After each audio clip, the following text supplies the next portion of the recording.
بسم الله الرحمن الرحيم، والصلاة والسلام على أشرف المرسلين سيدنا محمد صلى الله عليه وسلم.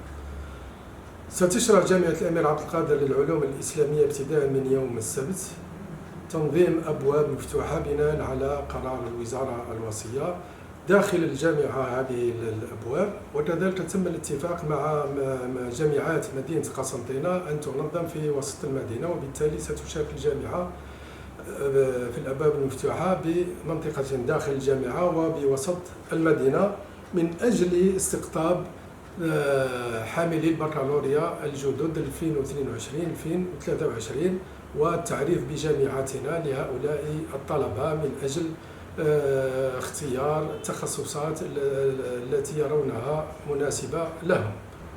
فجامعة الأمير عبد القادر للعلوم الإسلامية التي فتحت أبوابها سنة 1984 تضم حاليا 3 كليات: كلية أصول الدين، كلية الشريعة والاقتصاد، وكلية الآداب والحضارة الإسلامية، وكل كلية تضم 3 أقسام والعديد من التخصصات. بمجموع أنه على مستوى الجامعة لدينا 24 تخصص على مستوى الماستر و19 تخصص على مستوى الليسانس، مفتوح منهم 17 تخصصا. ويقدر عدد الطلبة في السنة الحالية الجامعية الحالية 2022-2023 حوالي 4600 طالب على مستوى الليسانس والماستر 4115، وعلى مستوى الدكتوراه حوالي 420 طالب، منهم المسجلين والمتأخرين في التسجيل على مستوى الدكتوراه. طبعا تضم كذلك على الجانب جامعة الأمير عبد القادر 4 ميادين: ميدان العلوم الاقتصادية والتسيير وعلوم التجارة، بالإضافة إلى ميدان العلوم الإنسانية والاجتماعية، وميدان اللغة والأدب، وميدان اللغات منها التركية وفرع العلوم الإسلامية، بالإضافة إلى الفروع الأخرى منها فرع العلوم الإسلامية.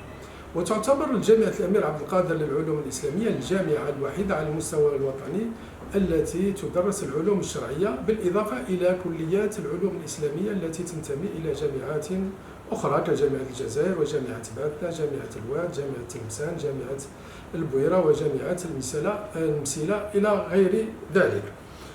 طبعا جامعة الأمير عبد القادر منخرطة تماما في سياسة الوزارة الحالية وفق البرامج المسطرة من قبل الوزارة الوصية، بحيث أنه شرعت الجامعة على غرار الجامعات في تطبيق سياسة الرقمنة، وقد سارت الجامعة إلى حد كبير في هذه العملية، بالإضافة إلى أنها تعمل وتسعى إلى تدريس باللغة الإنجليزية على غرار بقية الجامعات الأخرى. وستكون بداية من السنة القادمة إن شاء الله في سبتمبر تدريس بعض المواد كتجربة أولية في انتظار تعميم، خاصة في تخصصات العلوم الاقتصادية، في التاريخ، في اللغات إلى غير ذلك. كما انخرطت جامعة الأمير عبد القادر وقد نصبت لجنة في هذا الإطار من أجل تحسين مرئية الجامعة على المستوى الدولي، من أجل تحسين تصنيفها وترتيبها على مع بقية الجامعات الدولية. بالإضافة إلى ذلك قد شرعت جامعة الأمير عبد القادر في تطبيق القرار 1295، وهي إنشاء الحاضنات بالجامعة، والحمد لله قد ناقش إلى حد الآن 3 طلبة أو 3 مشاريع وفق القرار 1295. كذلك أقول أن جامعة الأمير عبد القادر للعلوم الإسلامية على مستوى البحث العلمي لدينا 9 مخابر بحث بمجموع حوالي 170 أستاذ بحث، ونسعى إلى إضافة مخابر بحث أخرى تماشيا مع التخصصات الجامعة بصفة عامة. بالإضافة إلى ذلك أن جامعة الأمير عبد القادر للعلوم الإسلامية انخرطت تماما في وقد نظمت في هذا الإطار بفتح بوابة خاصة بالطلبة الدوليين in Algeria، وقال باعتبار أن جامعة الأمير عبد القادر تضم العديد من طلبة ما يسمى بالطلبة الدوليين أو ما بين قوسين الأجانب، بحيث يدرس بالجامعة في هذه السنة طلبة من ماليزيا، من الصحراء الغربية، ومن سوريا الشقيقة، بالإضافة إلى الأردن وفلسطين وليبيا. والعديد من الطلبة الأجانب قد تخرجوا من هذه الجامعة منذ افتتاحها، ينتمون إلى العديد من الدول الإفريقية والعربية وحتى الأوروبية، ويقدر عددهم أكثر من 200 طالب تخرجوا من هذه الجامعة. كما تسعى الجامعة إلى إبرام العديد من الاتفاقيات مع الجامعات الدولية أو الخارجية، وقد تم إبرام اتفاقية توأمة مع جامعة الزيتونة بتونس، وجامعة بالولايات المتحدة، وجامعة أخرى جامعة مرمرة بتركيا، بالإضافة إلى اتفاقيات أخرى مع جامعة الأزهر وجامعات ماليزية.